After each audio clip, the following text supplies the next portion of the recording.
We are back in recording. All right, so now we're going to look at probably a slightly more complicated weapon, and that is the bayonet and or boarding pike.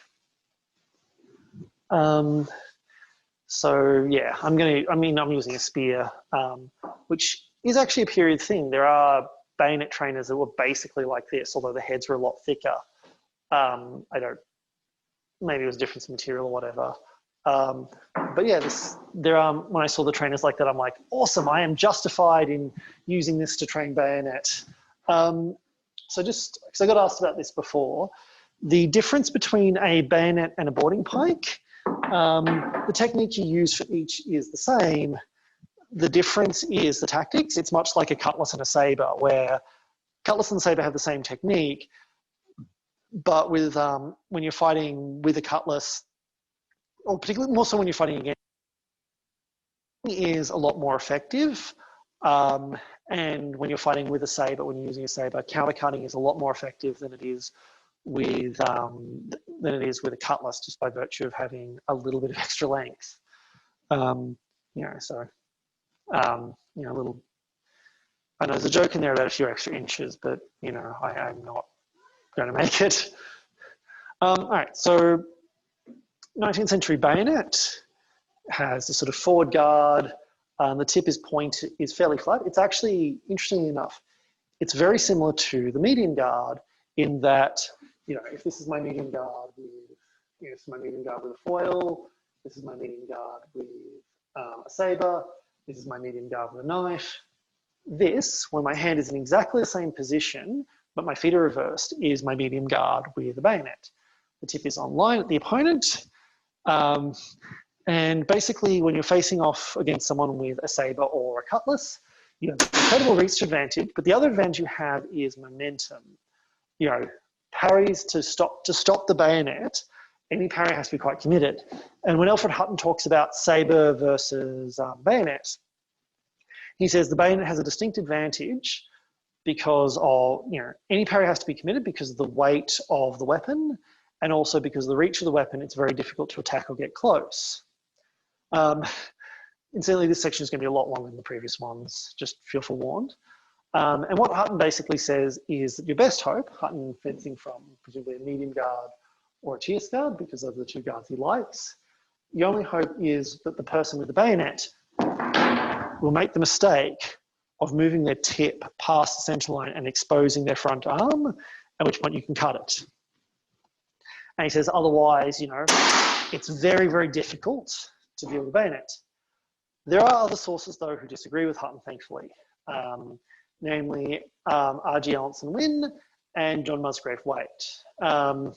So what Allinson Wynne basically says is when you're facing off against someone with a bayonet, with your sabre or cutlass, or single stick if you're just mucking around, and a lot of this advice was for, hey, in a fencing room, this is going to be fun, so just have a crack. You adopt what is termed the low hanging guard. This is probably the most common guard in the late 19th century from about the 1870s onwards. So it was a standard military guard. And it's not bad. But the idea is basically my hand is in line with my shoulder, my tip droops down quite steeply and is, about, very possibly even the height of my hip, and only slightly forward. So if you can see that, but is basically sitting right in front of me. And what this does is it divides my body into two quadrants. So if I'm in a medium guard, I have to worry about my high outside, my high inside, my low inside, and my low outside. When I'm in the low hanging guard, I have to worry about down or up.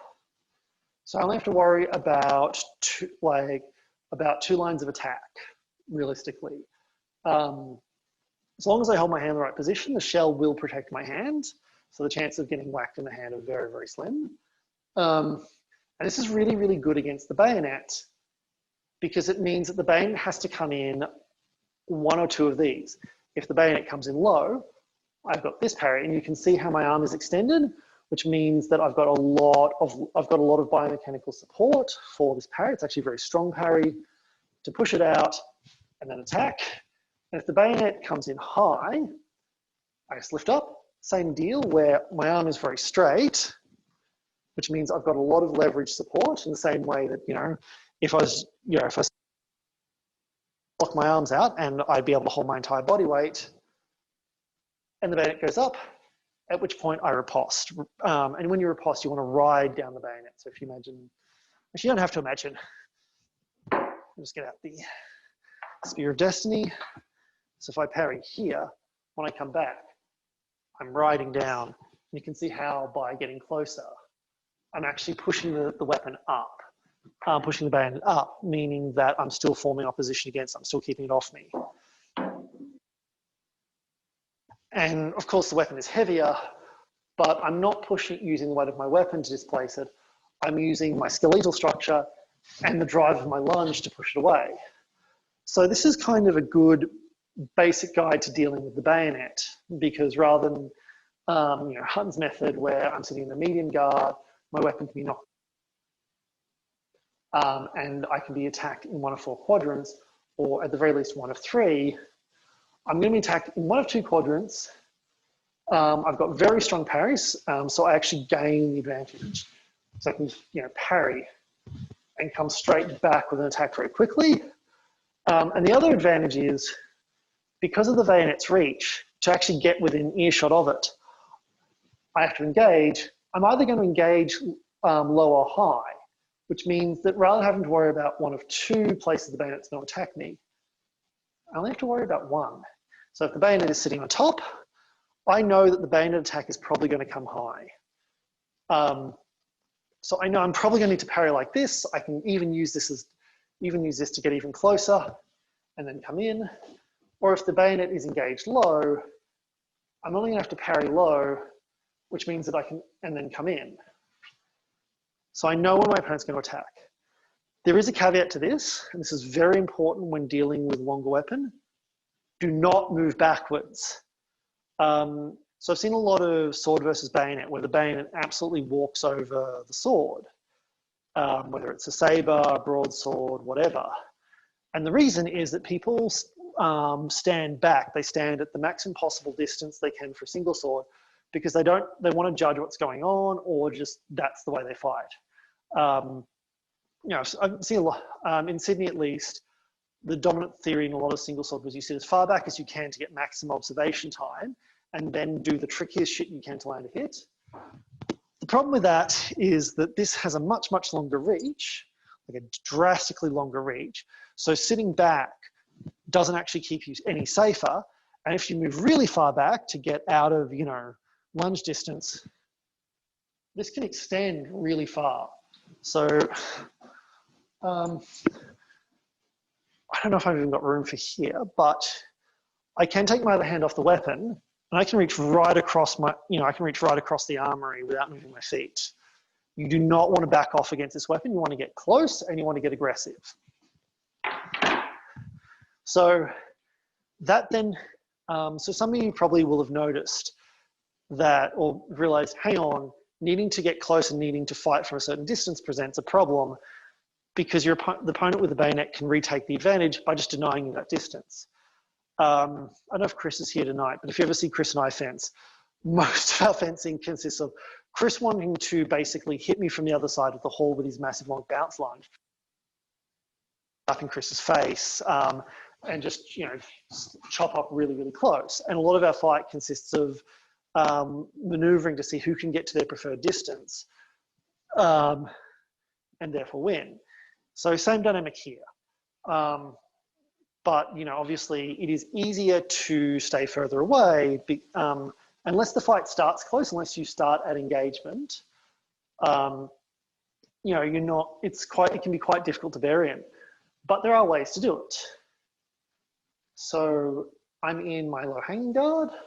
My bayonet opponent is outside of engagement distance. They are a threat to me.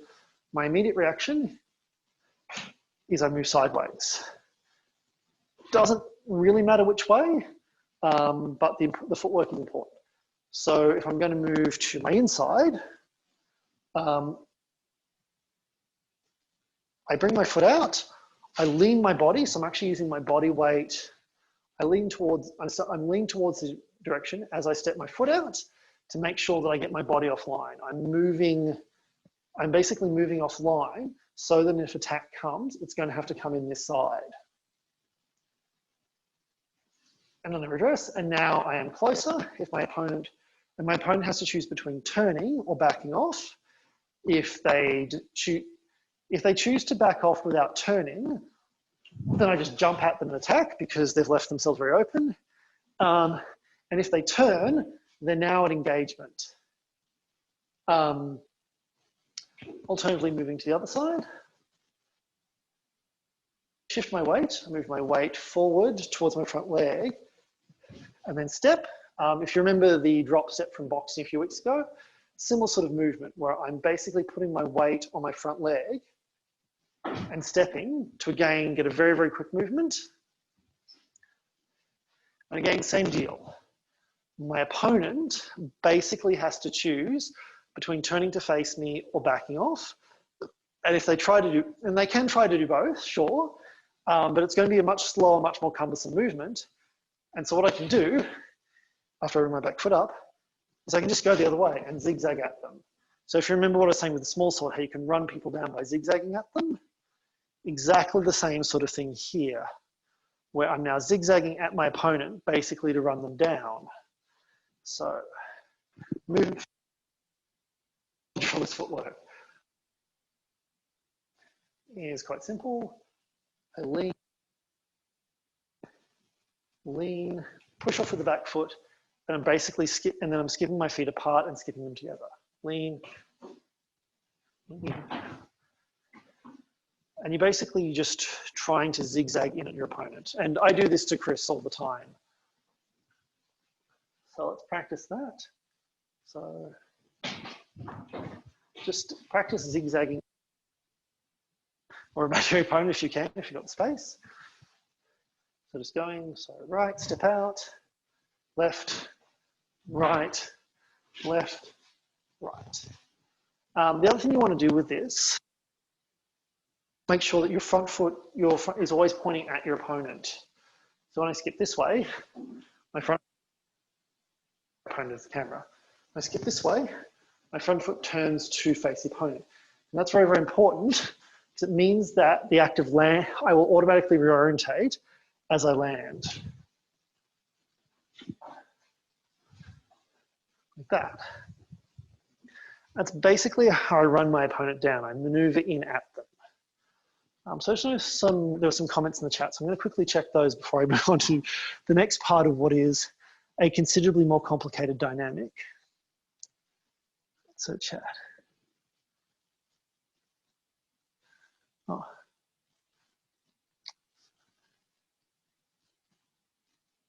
Okay, so normal zone. What about the bits on the gun? Might get caught, muzzle sling, etc. And guards sliding down the bayonet.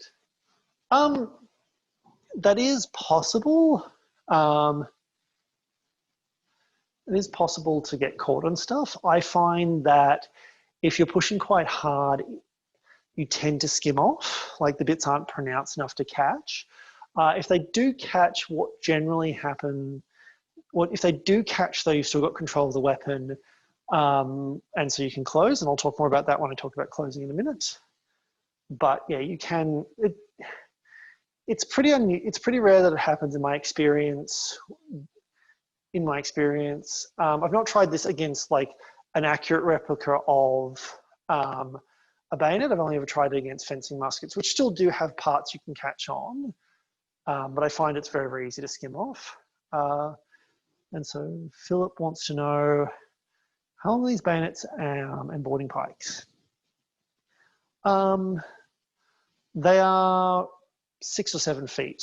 Maybe, so when you have, so I think a brown bess with a bayonet mounted on it was around 7 foot in total length. So the length of that spear that I've been using. Whereas, yeah, and same with the boarding pike. When you get to later, like breech loading rifles and things like that, the weapon is shorter, but they've got like a longer sword bayonet. Although I think they are still equivalent length. Yep. So the other question, what is your first target? The forward hand or the body? Whatever you can get. I tend to go to the body, either the head or the body when I'm doing this. Let's close that. I tend to find that going high and coming down to the head is better, because to attack the hand, I have to sacrifice control, and going to here and then thrusting to the body is better, because again, I'm keeping contact, and I want to keep contact. I want to stop my opponent from bringing their weapon offline or bring the weapon online and being able to stab me.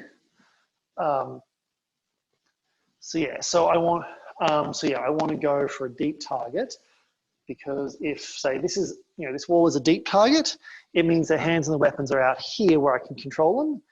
If, on the other hand, I'm going for a shallow target, like a hand or an arm, which is a lot harder against the bayonet because there's just so much bayonet in the way, I'm not actually necessarily controlling the weapon out here, which means it's free. And if I miss or I don't do enough damage to disable the weapon, the bayonet can be brought to bear on me, which I don't like. So yeah, hopefully that answers your question. Just one more thing in chat. Right. Cool. So Kirok's given us a picture of a World War I era German soldier. Thank you for that, Kirok. All right. So there is more to this. The problem is there is more to this than I maybe make it sound. So dealing with a knife and epee is fairly simple. Like you don't, you do slightly more than I've described, but not much. The cutlass versus bayonet or sabre versus bayonet is a whole sort of fight dynamic in its own right. And this was actually very, very popular in the period. A lot of assaults of arms had sabre versus bayonet, and they thought this was a really cool thing. Which might also explain why there were so many arguments about which was better in the period. So the other thing that your person with a bayonet will do, especially if they've done a lot of quarterstaff. So in the late 19th century, quarterstaff was practiced in the army of getting them better for bayonet fighting, because it taught you how to swing your weapon, how to fight with a swung weapon, and also how to strike with the butt and do butt strokes. And one thing I've encountered a lot of is that you get people who, the bayonet fencing, like the poking bit, is incidental, and mostly what they want to do is smash you with the butt or just club you to death. Which, I mean, it's not the most common historical method by any stretch, but it is a documented historical method, certainly. And so if you bring their tip offline, so say I've parried my opponent up, and my opponent's reaction, rather than trying to back off and bring their tip off online again, is they're just like, all right, and they just come through, possibly punch a hole in the roof and hit me with the butt of their weapon. Or alternatively, if I bring it down, it's offline down here, their reaction is to do that. They just step forward and smack with the butt.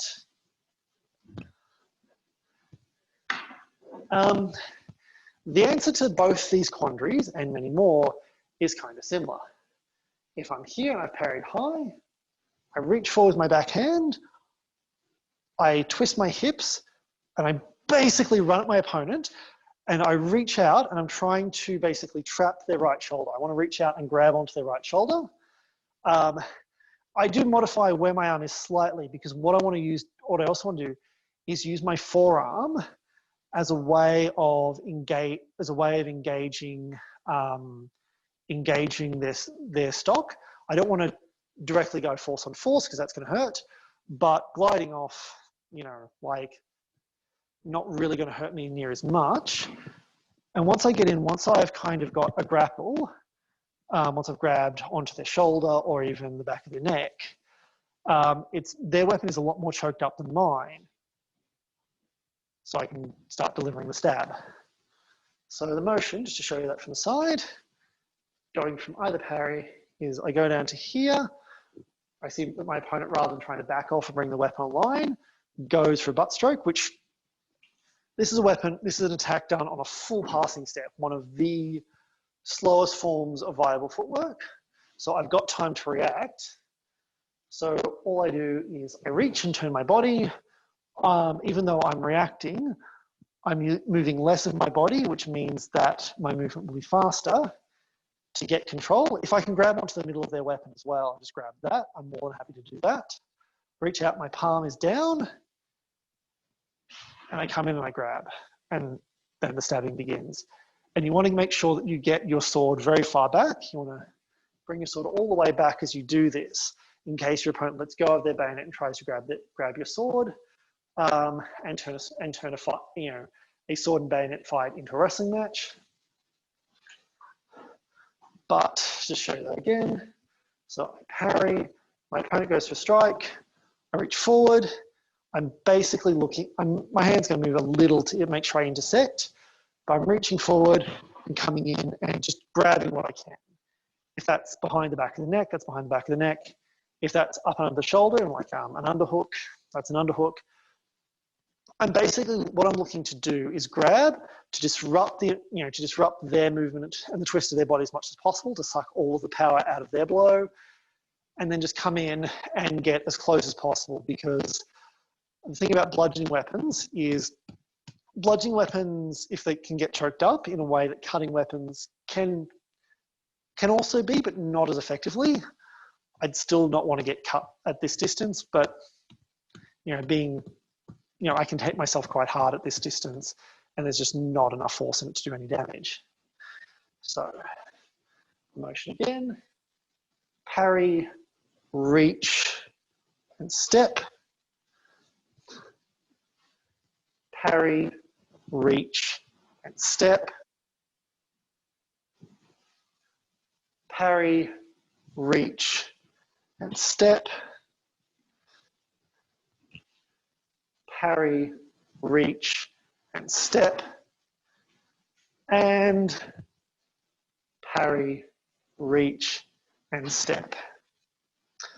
So this kind of gets around if someone wants to try and butt fence, because people do, and it is a very instinctive response, especially if you've done a lot of quarterstaff.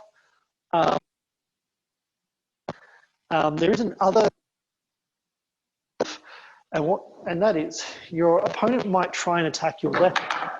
So rather than directly attacking you, especially knowing that you're going to parry, and the length of this weapon and a degree of caution from either of you will mean that an opponent with a bayonet does have a chance to fill you out before you have a chance to run them down. So if that, what they might otherwise do, reach up and strike down very hard on the flat of your sword to try and beat it out of the way, so that they can then attack directly, and you won't be able to parry. So that motion with the bayonet, usually done, they'll be probing with the bayonet, like pretending they're going to poke you from a high engagement, and then just one of these pretend pokes, and all they're doing is slamming straight down. And the amount of leverage this weapon has, and the amount of weight that bayonet has, not necessarily a spear like this, means that the blow will be quite, they can deliver a lot of force into a very short blow. And that will come down on the flat of the sword, and it will go like this. So the trick to this, one is you have to make sure that your hand doesn't move. Your blade can go out, but you have to zero out that force by basically taking it. And if you need to, you can even bend your elbow like this to let the sword drift out. Because the last thing you want is for your hand to move, for your hand to be driven wide, because then your sword is out of play. As this happens, you have to react. You have to react to the beat. You can't let this happen and then react to the thrust. You have to feel the beat and then step to the side, and you twist your hip. You punch with your hip basically, to then use that force to bring your sword back online. And so what I'm doing with my body, what I'm doing with my body is I'm kicking up to the side. That same falling motion we used to run our opponent down. So I'm bringing myself offline. I'm even sucking my stomach out of the way. You'll notice I'm basically sucking, I'm bending here to really pull my midsection out of the way, so that if my opponent wants to go anything they're going to have to go high, which means that they have to aim first. Their weapon's down. If they want to go for my face, they have to bring it back up before they can attack. Otherwise, or they have to bring it across. And then I'm using this twisting motion, this twist, to bring my shoulder forward with as much force as I can muster to punch my sword back in the way and get it in as quick as possible. So from here, I get knocked aside and I react by basically coming offline. Instinctual thing to do is just reach out and grab if you've got contact. So just grab the bayonet or the pike and hit. So again, I get knocked and I come back online. I cave out, I step offline, I bring my back sword. So hit, back online. Hit, back online. And remember, this has to be a reaction to the beat. If you don't react until they thrust, you're not going to get back on time online. This is, the thrust is very, very quick because the weapon is so long they don't actually have to go very far. They can do it with very short movement. But if you react to the beat, you've usually got time. So beat and back online. Beat and back online. Beat and back online. Beat and back online. Right. And then obviously now do that with the follow-up. So beat, back online, grab. Chop. Chop. Chop. Beat, back online, grab. Probably make sure that before you do that, I think I did that a little badly. So beat, back online, grab, and chop. Beat, back online, grab, and chop. Once more for left. Beat, back online, grab and chop. And damage your roof. I'm going to stop there. All right, so those are kind of things you need to be wary of with the bayonet. It is it's a much more substantial, there's much more that you have to worry about than with some of the other weapons we've covered already. So let's have a look. So I've got a few comments.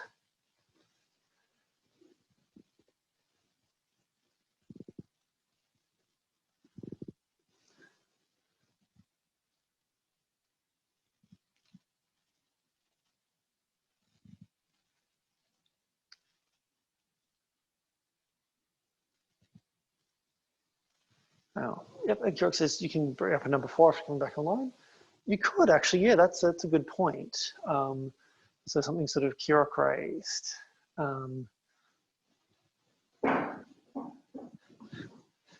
That, once I've come back online, I can do, I can come straight up. And that's actually, I think that's, Kirok's raised a really good point, because so long as I've got contact with the weapon, with my opponent's weapon, I can attack quite vigorously on that side. So, if I'm here doing that, just coming up with a quick number 4 is very, very easy. The same way that coming in with a quick number 2 is easy, or a quick number 6 is easy. Because I've got that contact with that weapon, all my opponent can do is back off. And the other thing with this is because I'm actually quite back-weighted. Once I come back online, I can come at my opponent quite fast. So yeah, that can be a very, very kind of effective way to counter as well. So I think Kirok raised a really good point. The other comment from Nick is he says it's quite in Swordsman of the British Empire, which is a fantastic book that you should all go out and get and read. There's all the descriptions of parrying, grabbing, and then countering, and that's really common. It's also common in depictions. So in depictions of assault of arms, where the fencer, the sabre, has won, usually the depiction is always of them having grabbed the opponent's bayonet and then coming in.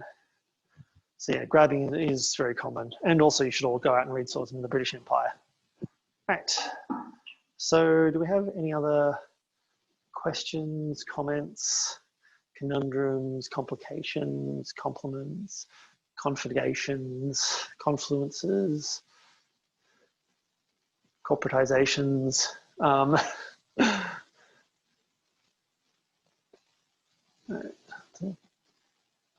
Yeah, so sort of, it's a weird, yeah. Oh, we've got some comments.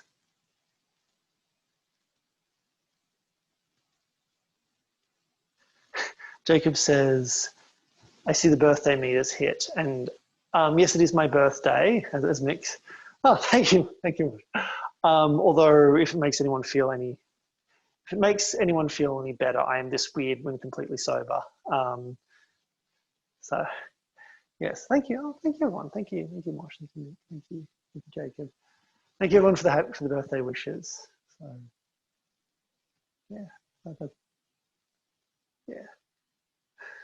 I think Keurig just wrote shame, shame. Yes, I'm getting older and should. Thank you, Keurig. Yes, you know, I'm getting older. I should probably start growing like an old man beard or something. All right, cool. I might just pause recording. Then when we come back, we're going to start on the first of our audience requests tonight, which is boarding axe.